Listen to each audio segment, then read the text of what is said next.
Tere, olen Marilaas, olen Kohila valla elanik.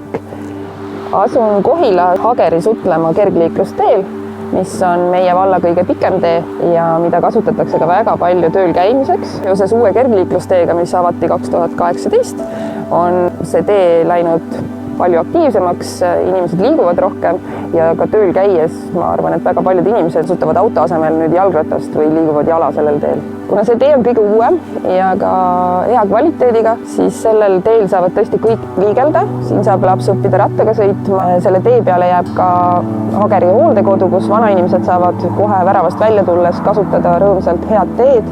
See tee on üle 7 kilomeetri pikk ja ta läbib nii mitut erinevat asulat. Seoses praeguse piiratud ajaga on rada mõnus kasutada, see võtab piisavalt aega, me ei pea istuma väga palju toas. On siin raja peal piisavalt ruumi, et sa ei pea üksteise otsas olema. Et siis liigu Raplamaal ja püsi terve!